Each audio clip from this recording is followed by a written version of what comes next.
جمعية الدعوة والإرشاد وتوعية الجاليات بمحافظة بدر।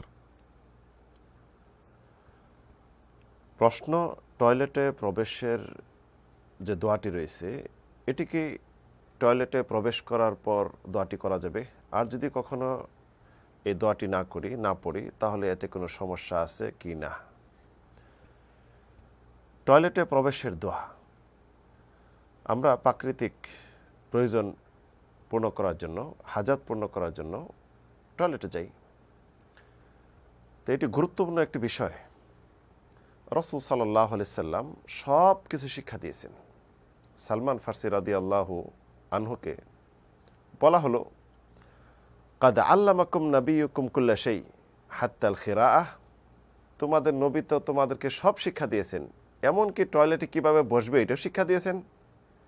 সালমান ফারসি রাদিয়াল্লাহু বলেন, হ্যাঁ নিশ্চয়ই এটাও শিক্ষা দিয়েছেন।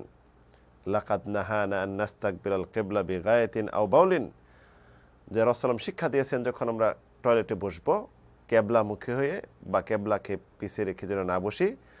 আও নাস্তানজি বিল ইয়ামিন, এবং নিষেধ করেছেন আমাদেরকে ডান হাত দিয়ে যেন আমরা শৌচকার্য না করি। আও নাস্তানজি বি আকাল মিন সালাসে হাজার, পানি যদি না থাকে, যদি ঢিলাকলুপ ব্যবহার করতে হয় তাহলে কমসে কম যেন 3টা বেজোর পাথর বা অন্য কিছু দিয়ে আমরা যেন ইস্তেঞ্জা সারি। আও নাস্তানজি বি রাজিন আও বি আদমিন, এবং আমরা যেন গোবর অথবা হাড্ডি দিয়ে ইস্তেঞ্জা না সারি, কারণ এগুলি হলো কি জিনদের খাবার। তো রাসূল সাল্লাল্লাহু আলাইহি সাল্লাম আমাদেরকে সব কিছু শিক্ষা দিয়েছেন যেটি আমাদের প্রয়োজন, আমাদের দুনিয়া আখিরাত উভয়কালে যেটা উপকার হয়। রাসূল সাল্লাল্লাহু আলাইহি সাল্লাম টয়লেটে প্রবেশের দোয়া শিক্ষা দিয়েছেন আমাদেরকে এবং নিজে এটি আমল করেছেন। এটা আমাদের জন্য উপকার। টয়লেট সমূহ এখানে যত খারাপ বদজিন নারী পুরুষ অবস্থান করে, কারণ অপবিত্র জায়গা। বদজিন নারী পুরুষ জিন যে রয়েছে, খারাপ জিন রয়েছে, এরা অপবিত্র জায়গাতে বেশি থাকে। তো আমাদেরকে নিয়ে যে খেলতে না পারে, এদের অনিষ্ট থেকে নিজেকে মুক্ত করার জন্য। আর মানুষ লজ্জাস্থান খুলে টয়লেটে যে, তো এই লজ্জাস্থান নিয়ে যেন খেলতে না পারে। শয়তান জিন খারাপ যে রয়েছে তাদের চোখে যেন একটা আবরণ সৃষ্টি হয়ে যায়, অন্তরাল সৃষ্টি হয়ে যায়। এই জন্য কিন্তু রাসূল এটা আমাদেরকে শিক্ষা দিয়েছেন। এবং এটাও শিক্ষা দিয়েছেন যে আমরা যখন বের হব কি বলে বের হব। আনাস ইবনে মালিকের হাদিস, যে হাদিস ইমাম বুখারী মুসলিম বর্ণনা করেছেন।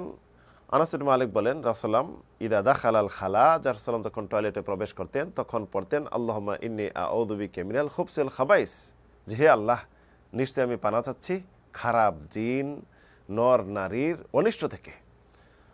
অন্য বর্ণনা আলী ইবনে আবি তালেব থেকে বর্ণিত হাদিস, যে হাদিসটি ইমাম বুখারী বর্ণনা করেছেন, যে আদম সন্তান যখন টয়লেটে যায়, টয়লেট যাওয়ার পরে যখন লজ্জাস্থান খুলে শয়তানের যেন অন্তরাল সৃষ্টি হয়, খারাপ জিন শয়তানের, এই জন্য বিসমিল্লাহ বলার কথা রয়েছে। তাই আমরা পড়ব বিসমিল্লাহ আল্লাহুম্মা ইন্নী আউযু বিকা মিনাল খুবসি ওয়াল খাবাইস। তো যখন বের হব আমরা, এটা রাসূল শিক্ষা দিয়েছেন, গফরানাকা, আল্লাহ আমি ক্ষমা প্রার্থী, আমাকে ক্ষমা করে দিবেন। তে গফরানাকা এটা কেন পড়ব? গফরানাকা পড়ব, একজন মুসলিম তার ধারাবাহিকভাবে সে কী করবে? আল্লাহর জিকির করবে। টয়লেট অপবিত্র জায়গা, আমরা জিকির করতে পারতেছি না। তো এই যে একটি গ্যাপ হয়ে গেল, আল্লাহর কাছে ক্ষমা চেয়ে নেওয়া।